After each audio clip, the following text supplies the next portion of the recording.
everybody, back with an episode of Babylon 5. Last episode, we found out that Veer has been running a little secret operation, trying to help as many Narn as possible, which was great to see. But now it's going to be taken over by Ivanova using kind of Narn version of Sheridan Avatar.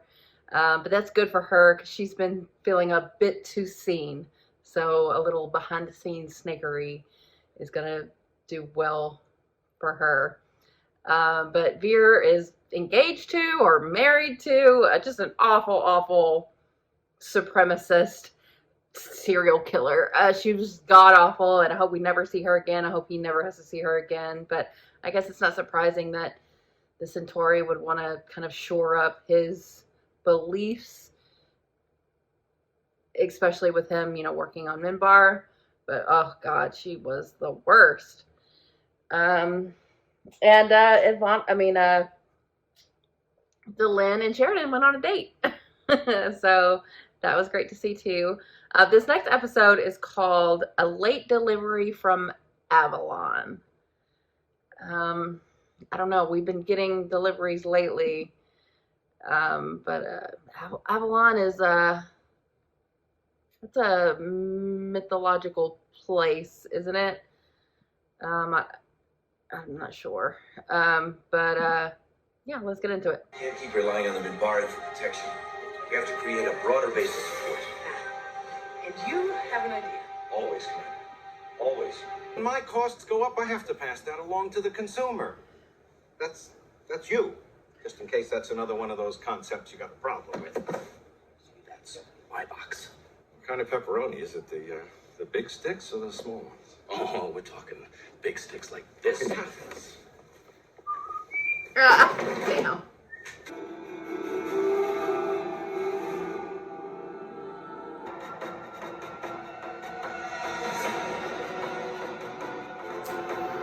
Oh, Avalon is King Arthur.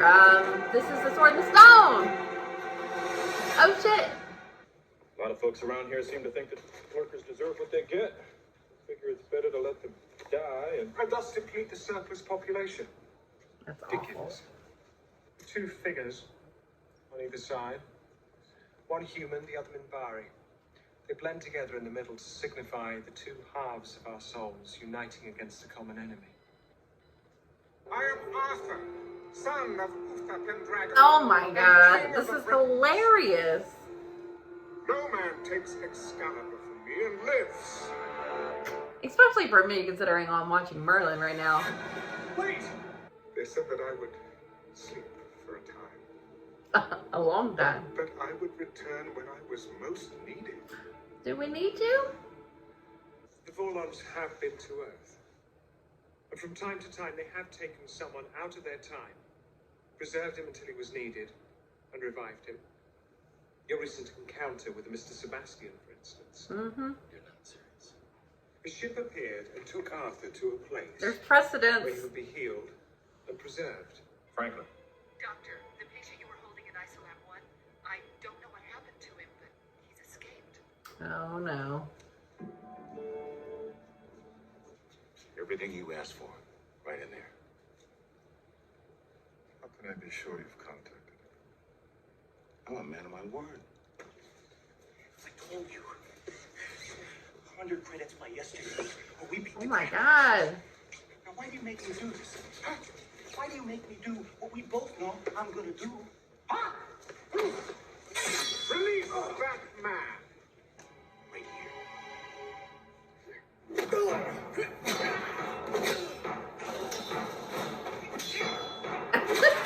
What do you think you are? That's all right! Hey! So does he! Okay. No moral ambiguity, no hopeless battle against ancient and overwhelming forces. They were the bad guys, as you say. We were the good Cut guys. dry. And they made a very satisfying thump when they hit the floor. It's wrong for the strong to prey on the weak. That idea was at the very heart of the Round Table. Well said. That is the purpose which God and the Crown have set before me. I cannot achieve that locked away in some room. No, of course not. What room? I sense in you a warrior born. You shall be known as Sir Jakar, the Red Knight. Sir Jakar. Two carrier groups. Yeah, but this is the post office. This could get us in real trouble. You're baldy. Is this worth That'll be it? another 200 Oh, credits for he's the on it. And I am reporting this to the Postmaster General. Oh, yeah. Told you. Was responsible.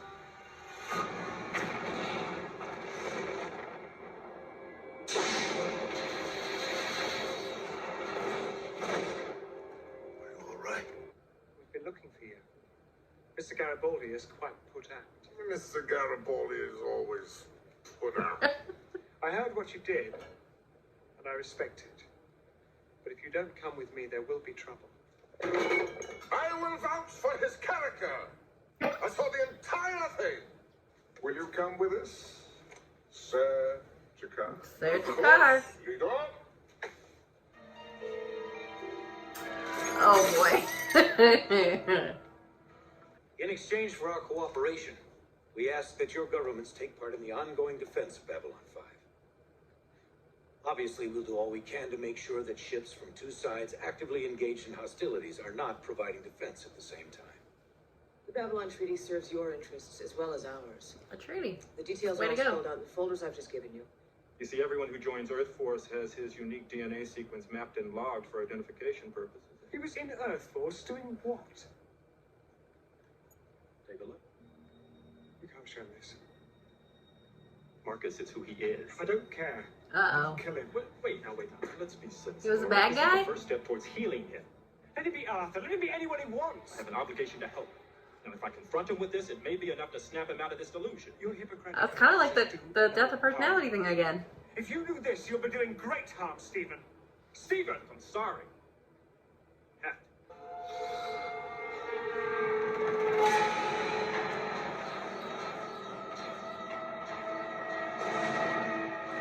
What in the world? Honorable discharge from Earth Force, February 9th, 2253. Silver Star for Valor. You were at the Battle of the Line. So he's a good guy. 20,000 of our best went in and little over 200 survived. The Minbari approached with their gun ports open. It's a sign of respect. The captain interpreted this as a threat. Oh no. 8,000 clicks. 7,000. Somehow his PTSD transferred this into the Arthurian legend. The attack destroyed 2 Minbari vessels, killed their leader Dukat, and started the Earth Minbari War. Now, you were gunnery sergeant on the Prometheus. You fired Oh from ship. man. No! It was the sword that struck the adder that started the battle. No, it was not a sword, it was a ship. The sword! The light shining off it!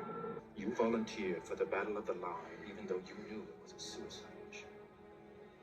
Poor guy. Man, you describe. He had no business surviving.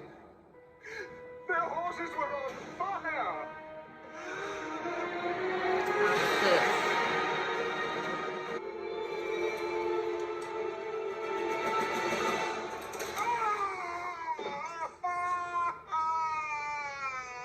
The pain of memory. Oh no. He's catatonic. David, Was this really the way to go about it, Dr. Franklin? A number of them refused to sign the Mutual Defense Treaty, but the rest of them signed on, Do we have enough to make it work? with room to spare. Okay. My God, it's almost enough to make you start believing in miracles, isn't it? Yes, sir. Almost. Why? What happened? He had to go full circle, right back to where he started. Mm. he said he couldn't know peace or rest until the lady took back Excalibur. Who's the lady in this scenario? King's pain. That's why he came here. Delenn? To find someone willing to take away his pain. Delenn. She's Minbari.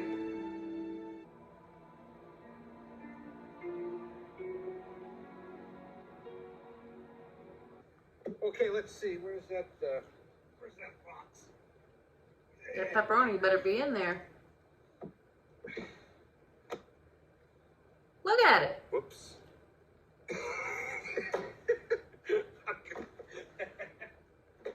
Sorry, little post office humor. Hang on. I was just thinking, before we broke away, the rent on this place, for quarters, all that was being paid for by Earth, right? But since the Uh-oh. end of the picture, who's paying for all this now? How much? 101 credits. Made a buck. Can you stop to think about it, Lisa? Turn about his fair play. I wish I could say this was a good idea. It's what I want to do. I think it's what I need to do. My people will treat him well, Doctor. He will be welcomed and put in a position of authority and resistance. Where my people come from, his story has great power. I'll miss him. He's a good guy. Even if he was an Arthur. Now. Next thing you'll be saying is he's not Merlin. Merlin was a great teacher, you know. Oh my God, they're comparing gosh to Merlin. Maybe he had Arthur form the round table by remembering us. I mean, it's possible. Which makes you Percival. I'm Galahad, Jim being sinless and all. Who is Morgana Le Fay? Who is Morgana? Well, that was fun for me, specifically because I am currently watching Merlin, and all of those characters are very fresh in my mind. And I don't know if I put it past the Vorlons to have kind of retold the Arthur legend through this story, or just even, you know, the creator of the show using that as a kind of a map. Who would be Morgana? I don't know. I'd have to think about it. But Marcus was kind of sold. It's fun to think about. And an interesting concept. It almost harkens on a couple of things that we've hit on before with the death of personality, but also the combining of souls of the Minbari and humans. So I feel like there are many options of what could have been going on here, but I wouldn't put it past the Vorlons at all. I mean, we did Jack the Ripper, so I mean, I would not be that surprised. I feel terrible for that guy, and it's an odd and interesting thing that everything kicked off with the Minbari off of a misunderstanding,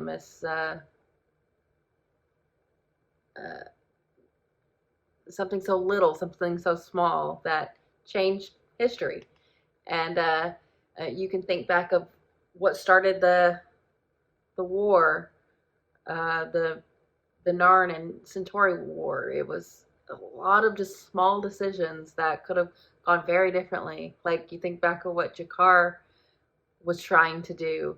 That could have changed things. I mean, this all could have gone better. I mean, I guess it could be worse too, but I just felt terrible for Arthur. I mean, it probably is a manifestation from his PTSD, but with this show, who knows? I'm glad he got that piece, and it's fun to think of Morgana being the Lady of the Lake and Sheridan as Arthur. That's just super fun. But for him to now go and work with the Narn to help those people, he really wanted to make a difference with the disenfranchised, like helping out those lurkers there.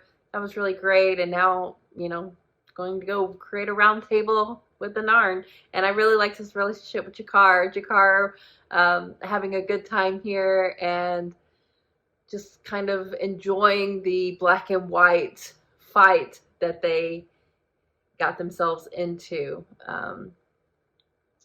It's good to know that you're on the right side. And with everything that's been going on with him, the lines were blurred there for a little bit. And it was, all of it's pretty gray, but sometimes you just want to help the less fortunate. And that's a nice win to have in his pocket. and a good friendship he made with Arthur, or whatever his real name is. I don't remember. But I thought the guy who played Arthur did a really good job. And I like that Marcus really took to him as well. I mean, I guess I don't really blame Dr. Franklin for re-traumatizing him, because it did help him get to the point where, I mean, maybe if they would have brought in Delenn before he went catatonic, it wouldn't have hurt him so much. I don't really know, but it's a funny thing with the memories being used as like actual pain, and seeing that manifest in him that way was pretty interesting. This was, an okay episode, but I enjoyed it for personal reasons, just because it's so relevant to what I got going on right now. So it's a smaller type episode, but Ivanova and Sheridan working toward a treaty with the different races that are on board is smart. Like, we'll help you, you help us. I know y'all got a lot going on, but you're here, so we kind of have to make this work. And most everyone seemed to be on board. What did they say? The Drowsy were holdouts, but they got enough. So that's nice to know. We don't have to completely depend on the Minbari to bail us out when we're in trouble. We do have a defense system right now, so that's great. So yeah, there's it's so funny they brought caution there at the end, because it's certainly a possibility that the Vorlons have been just, putting people into different archetypal roles and kind of just making it play out in a cyclical type fashion, because that has been kind of a part of what's going on here, this never-ending cycle, and you've always been here, and souls transferring to different races, and all of this seems to be something that just keeps happening. Whether or not there's a finger on the board making it happen or not is kind of the question, or is it just the nature of it all? But I enjoyed this. It was fun and sad at times, but hopeful ending, which I enjoy. So yeah, odd episode, but at the same time kind of fitting into a lot of the things that we've been dealing with.